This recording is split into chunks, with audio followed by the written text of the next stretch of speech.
The agenda of this session today is we're going to talk about what's the difference between in-house SOC and managed service or managed detections response. And my colleague Pedro will walk you through very hands-on tools and practice. When we talk about Security Operations Center, we might need to go back why we or organization, especially critical organization like banking, energy, or municipality, or even automotive industry, they need such high level of security because right now the attackers are much more advanced and evolved. They are faster and more human driven because of AI. So Security Operations Center is no longer simple alert. Detection and response timing is now the differentiator, not a prevention alone.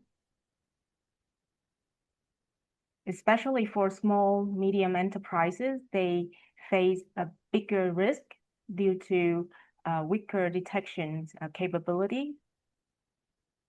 So I just like to step back and ask a more important questions because the real decision today is not can we buy a security tools or services?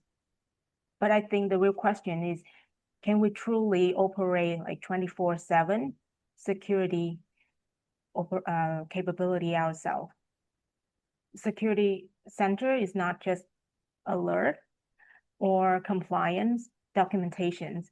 It's much more. It involves continuous detections, investigation, real-time response, and it involves people, process, and technology across the entire infrastructure within the organization. So buying a tools or services does not mean you actually have a security operations center itself. So now talk about what security operations center is and is not. I think I mentioned that earlier. So it obviously is not just a monitoring alert. SOC is not just a dashboard that you look at and take some sort of action, or it's not just exist for compliance purposes. So SOC is a continuous detection, investigation, and response.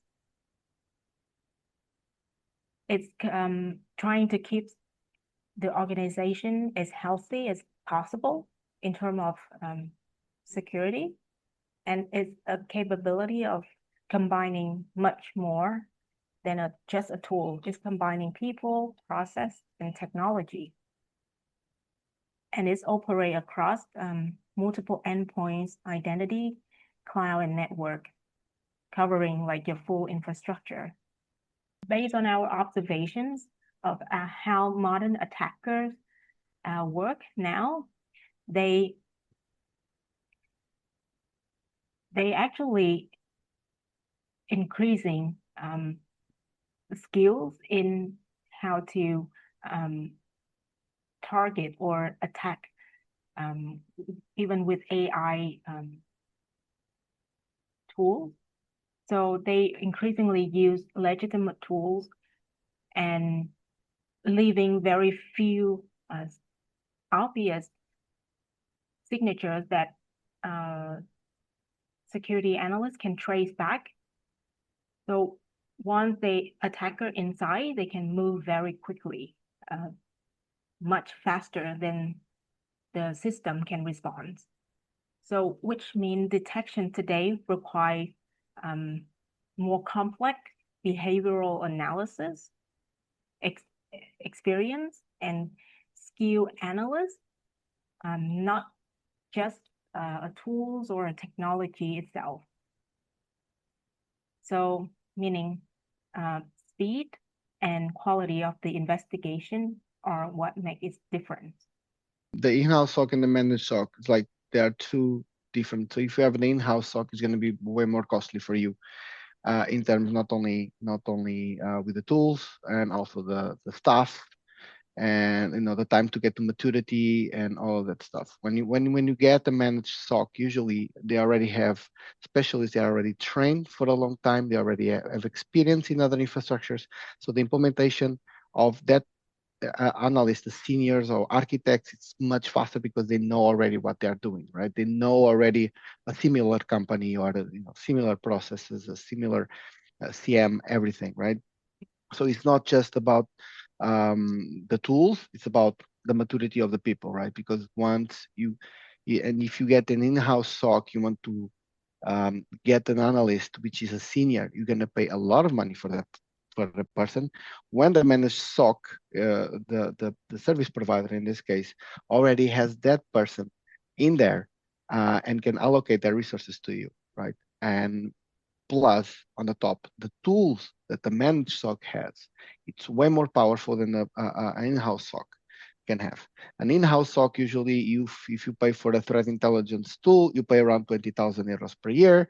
And imagine that the managed SOC, so a managed SOC already has that tool, but they have already, let's say, 30, 40, 50 customers, which that cost is divided among all customers. So when they have a new customer, they can make a shorter price. And in this case, you can have better tools and a better defense against everything. So it's the whole spectrum of security when it comes from compliance to SOC to everything else to maturity of the experts or even learning or anything else. It's already set up and on a higher level than any house SOC. If it's a super rich company, let's say like Apple, yes, they have the money for that to invest on any house SOC, and because they have a closed environment and very strict, it's understandable. But when it's a company that is now raising up on ranks and it's small, medium size, even big size corporations, they tend to go to the managed SOC by these reasons and many others. Yeah, I think that's a good example. Is we about to go to the example of these two areas? On my career, I have been on the automotive industry, on the energy industry, and on also healthcare and whatnot. Almost all the industries that can exist and business units. But one thing that got me was this ISS world that suffered a major impact. They had an in-house SOC, which they thought that was enough. So let's say 150 countries, 150 domains, 150 domain controllers, and a million possible ways of things going wrong. And they had a small security company. They have like 2 or 3 guys taking care of a whole global infrastructure. Hence, they did not have the visibility, they did not have the manpower, nor the knowledge to cover themselves, right? We're talking about 50,000. You say 10,000 plus, 1,000 plus employees. That was also, actually around 50,000 employees that they were affected during that ransomware. So we in that time we were doing infrastructure for the customer. We did not have the security services, so it was only operations, but they suffered a major ransomware. So everything were offline. Every domain controller, every email, every account, every machine, everything was just ransomware encrypted. You can't do anything. They deployed me to Denmark, in this case to Aarhus, and in Copenhagen to join ISS and the DART team of Microsoft to do the incident response on this. This led to, so they wanted to save money by doing an in-house SOC. This led them to spend tens of millions of dollars to get everything back again. And still, they had to get the managed SOC. They went into the conclusion that, well, we should have done that. So the systems were gradually restored during 1 year. This was a year for everything to get restored and it was not 100%. We were still working on storage that got lost data. The data got leaked, accounts got leaked. There was so much stuff that got not only leaked but stolen, that it took a toll on this company. Luckily, they were big enough to get back on their feet after a year and a half-ish, with full restored capabilities, operations in this case. So this is just a managed, an in-house SOC.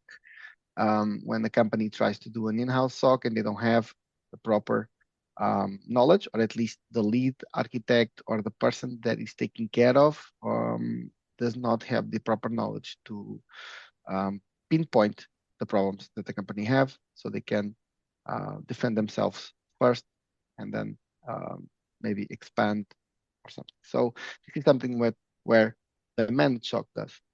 So imagine this happened also to me. It was an automotive company, which is 8% of the Germany's GDP. So you can imagine who is it. So our SOC took control and detected the suspicious activity on them. It was basically a machine that I noticed that the naming convention was not the same. So the naming pattern of the machine was not compliant with the naming of the branch of that automotive company. So as you say here, naming mismatched. So we immediately made some investigation about what is this machine, and we found out that this machine was turned on the production line, and it was from a third-party vendor that had ransomware in it, and it was a machine that should not be allowed to even get into the premises. Somehow went through because it was already a known vendor, and they brought an extra laptop that they had. I don't know if at home or the company. I did not then went deeper on this. It's a police matter. But with this rapid response, we actually saved or protect 80% of Germany's GDP. It would be a massive impact to Germany and to Europe itself and around the world, with all the consequent vendors that are attached to this company. And this is the example of a managed SOC. We got in there, so they moved from a built-in SOC to a managed SOC. So although they had also managed SOC, as they are so big, it was hard to have one managed SOC to take care of the whole company. And they have part of it was managed, part of it was in-house. So they decided to go full managed. And they found a company that was able to provide this service. And as soon as we got it, we found the ransomware. After this, there were many other examples of non-hardened servers, a lot of holes in the system, a lot of blind spots that were not found. And this is because although they had some specialists, they were not focused. Yeah. Yes? Yeah, I think this is a great example of managed security operating center. Mhm. And one comment I think I observed myself is like responsibility is never outsourced, but governance and risk ownership always remain internal. Oh, yes. Yeah, Yes, so always. it's always like that. Yeah, so I think for the next part of the sessions, Pedro's gonna show us some like in practice how he actually performing his role as a security analyst and using tools. So yeah, so Pedro, With Sentinel, which is this is the CM, as we told. And this is the system where we gather the alerts from multiple customers. So imagine that we have here on the side multiple customers. Now at this moment we have just Sentinel, Cypro. The rest is redacted. So here we can see all the incidents that come in from all the customers, and we also can make all the configuration necessary to either automate, add more capabilities, detection engineering, and whatnot. After we receive the alert, we investigate part of the alert, and then we go for the next step, which is a deeper investigation of the case, right? Which, we have 7 users that have connected to 21 IPs. We need to check which users connect where, and whatnot. So there's the activity, there's everything. The good thing of Microsoft and the Sentinel is that most part of Europe and even the world uses Microsoft. So the integration of it on a actual infrastructure that's already running is very easy and very fast. It doesn't require you to learn or redo the wheel like some other CM tools need to. So if you are based on Windows, it's a very easy integration with Sentinel. So as you see, this is more or less an incident, how it looks like. There are more than I can see here. This is just an overview of the incident. Then you can go deeper on the endpoint and everything. So this is called an XDR. So you basically, it's a CM system together with the EDR system, which means that EDR, we can manage endpoints, we can isolate them, we can see everything that is there. So imagine an antivirus with the capability of us seeing everything, what's happening there, right? And being able to take action if something happens. And yes, you might say, yeah, but security can see everything what we do. Fortunately, that's how it works today. We have to. We need to have visibility.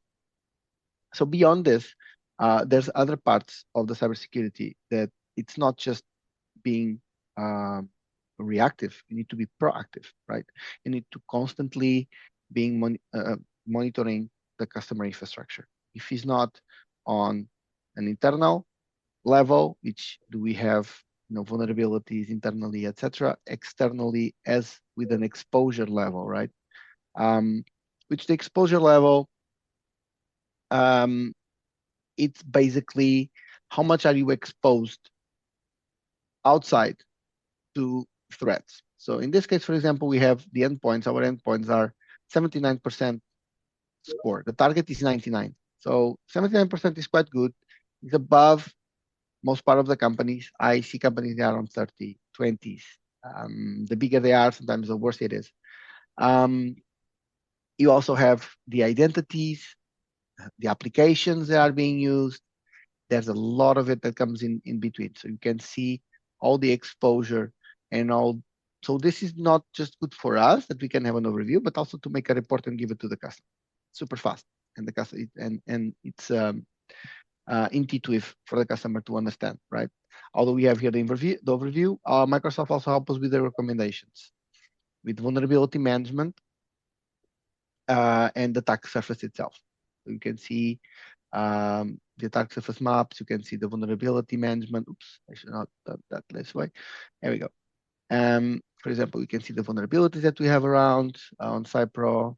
I don't even know how much we have, but not for it. I haven't looked at it for a while.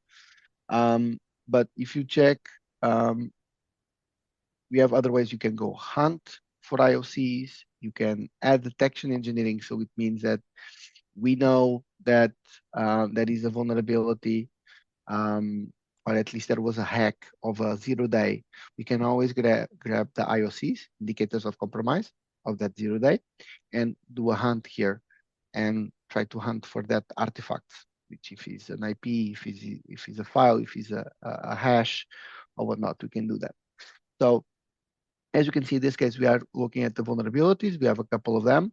The Notepad++, I think some of us, if you are into security, you might remember that was a Notepad++ vulnerability, which was a supply chain attack. And this might be a case of it. Maybe yes, maybe not. I need to have a look into it. We can also, let me see the map attack surface. You can see the attack surface. We have total 3 assets. Actually, we have more. We are doing implementation of them. And we have 124 users. And we can see a little bit of the map of what we have. And the customer also can have more of an idea of how many assets they actually have on their company, right? Just going on Entra ID and seeing the Active Directory just not give you the whole picture. You can do a report, but this is much better. It gives you the amount, plus the criticality of them and if they are at risk or not, right? And as we spoke, there's a secure score that you can maintain and do it based on and compare it based to other companies also across Microsoft that also have Microsoft Sentinel. So as I showed you, I showed the incidents and the alerts. We also have email and collaboration alerts. So this is integrated with Exchange. So if there is a phishing mail, usually our threat intelligence data that we put in or Microsoft puts in help us to avoid getting phishing emails. And if they come, they usually get zapped by Microsoft Zap, which is their system to stop phishing emails. If not, we'll get an email. This one as, for example, a user report that is not junk, but usually if a user reported also, we get it here. If there is an email that Microsoft was not able to mitigate, they'll send us and we'll do the proper investigation. As I told, also there is the hunting. The hunting this involves querying and a bit more than just adding the IOCs, the artifacts. It requires querying. So if you see there's alert event, you can make your own query on KQL, and you can go in depth not only for searching for something, but also when you have an incident, you can also go hunt on the incident and go detailed, and you can drill down on it. And as I told, also we have the custom detection rules, which we can add, and this is all rules that I added together with my team. There's rules for a bit of everything. For example, phish attempts against Microsoft Entra ID. We have searching for VIP users activity. So we have VIP users. So imagine there is an email of CEO@company.com, and we can add them as our VIP user. And anything that happens related to that email, we get not only internally, if we get a phishing email, if there is attempts of login, but also externally, if there is leakage of accounts, if there is something on the dark web that says this email has been spotted somewhere on a hacker forum speaking about it, or something similar. Sometimes hackers speak about companies that they are vulnerable, and they speak on the forums, and we can get a step ahead of them before they start doing something. Luckily, AI nowadays helps, but we also have a lot of sources that can help to achieve that. So then, as I thought, we have threat intelligence, which is a big part. And for example, I like OSINT, which is a freeware application tools, especially for threat intelligence. So we can gather all the data possible and imaginable, which is publicly available, which not only lowers down the costs for us, but also lowers down the costs for our customers, so they can have a proper service without having to spend. So imagine that you go to a managed SOC, and this is something that you should look at. What tools do they have? What are you getting for your price on the managed SOC, right? For the price you being offered. What we try to do is somehow intertwine paid services with free services. So it needs to be very valuable in terms of the money that we spend on it, or not. Usually if it's paid, we need to get super value divided among customers, so they also can have for a fair price and a fair service. With the free ones, we also add on. It's an add-on. With the free one, it's an add-on. Everybody gets it for free because we have it for free. It's just on top of everything that we supply, for example. Now, as you see here, it's a title analytics. There's a lot of stuff, applications and artifacts that you can find. Then you have you can do a lot of stuff. You see, we have 510,000 artifacts. 510,000 artifacts, 500,000 artifacts that we can automatically get on an incident. So if somebody connects to this IP, for example, we will get an alert saying this user connect to this IP and this IP is malicious, is on our threat intelligence. So this is a big part of security, having an intelligence, knowing ahead that this IP, that location, that email, it's malicious and it should be blocked, should not be accepted. Then you can see your assets, your devices, your applications. So basically, if you go to applications, you can check, for example, I think this one is working, and this overview. Yeah, you can see all the applications that are being used in your company. You can sort them by risk score. You can see how many data has been used. And this is just a little view of the applications, because you have cloud apps, which is the cloud security, and this one is way more complex. So you can see everything happens in your company, whoever has what application, what is being used for. And also based on this, we can see if somebody installs an application that is malicious with a malicious hash that was, um, changed by a hacker grabs a file, or in this case, an application, an installation package. They modify it and they put it somewhere out there. Because nowadays you can go on Google, make a search of an application, and the first one that comes on top is sponsored, and sometimes is malicious, because Google, they don't care who's paying who's paying them for ads sometimes. So and you go and click the first link, you get an exe file that it's malicious. And if you get it in here, then we can see immediately that this is a malicious file. This is not compared with the latest hash of what other users have, right? But then on the top of it, to avoid this, you have compliance that you can avoid installation, take off access rights from the users, have internal store where you have pre-approved applications to install and whatnot. So there's contingency plans for that, but that's like on the top of it when it comes to compliance also, and CISOs usually need to enforce these policies also in the future. So as you see, this is a bit overwhelming. There's a lot of stuff in here. When you go to the devices, you can see everything about the devices. As I told you before, you can have Linux, macOS, you name it. A Defender for Endpoint can do anything. For example, I can see my VM over here is active, and you can see all the information about the machine. You can run antivirus scans. You can collect investigation package for digital forensics in this case, for example, incident response. You can do a live response session. You can run some commands on the machine remotely to get some information without even stopping the user from working. Everything is done on the background, and you can, above all, isolate the machine immediately, and the user will not be able to use any internet, anything. It gets logged off and blocked. So, and everything gets saved for digital forensics. We have the AI agents that we can use, but this is something that comes along the line. Microsoft is trying to get into the AI, but it's something that I don't trust much AI when it comes to security, because it's still not correct. And we all know about, for example, the Claude AI, what just happened, big vulnerability. There are people that they gave all of their information to Claude AI. They just installed on their machine, there were bank accounts and everything, and Claude AI just started to make crazy things. And not only that, there's some vulnerabilities that can be abused by that.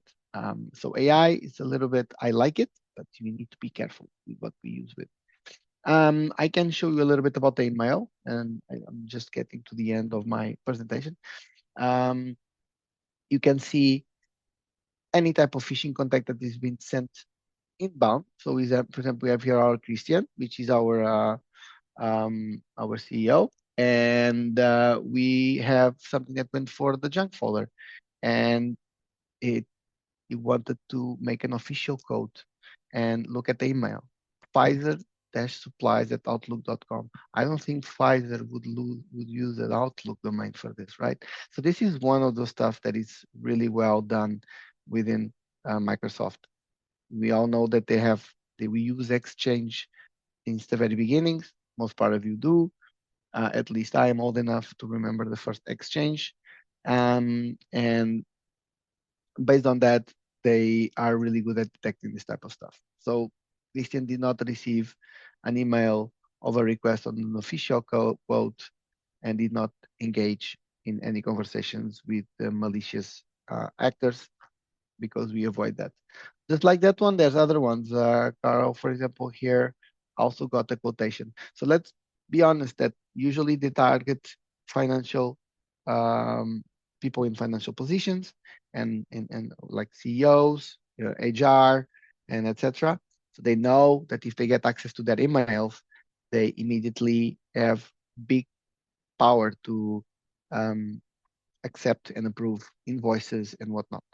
So what they do usually is they hijack an email, they set up outbound and inbound rules, so the user does not get any emails regarding if there is a ransomware, if they got hacked or not. They take over that email, they start sending in, for example, imagine that Carol, it's the financial, the CFO of the company, and they send to the CFO of the company a quotation to her email. She gets the email, she forwards it, or the hacker forwards it to Christian. Christian thinks, yeah, it's everything okay, I'm gonna approve it, and the money goes out. And bye-bye, never see the money again. So this is a very well strategy that hackers use nowadays.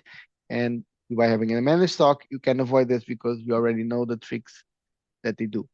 And this hence brings back the maturity and the education of your SOC experts. So you either bring in people that are very knowledgeable, which is very hard if you don't have an infrastructure, if you don't have an ambitious project, and plus it's going to be expensive. But if you bring and you see, and they don't have, for example, the knowledge of how the attackers work. If you bring juniors, for example, right, you don't know how the attacker works, you don't know how the tips and tricks. They are always evolving, and mostly the managed SOC teams are the ones that are always on top of this, because we have threat intelligence also for this. We always watch the news and we know exactly what to do. So there's the two sides of the coin. You get maybe a bit cheaper if you get juniors and build house, but you're gonna have blind spots. And if you have a managed SOC, which actually most of the times gets cheaper, you get better specialists and better capabilities and tools and whatnot. So yeah, you can within this you can search everything. You can search if there is any malware in it. You can search what emails passed. I didn't show here, but you can see email of every single person, every single email that went out, they came in. You can see everything. You can check whatever the users do, right? We are security. If you can't trust security, who else are you gonna trust, right? We should be, and we are the ones that can read anything, even confidential, and maintain it confidential. That's why we sign NDAs and we have integrity also.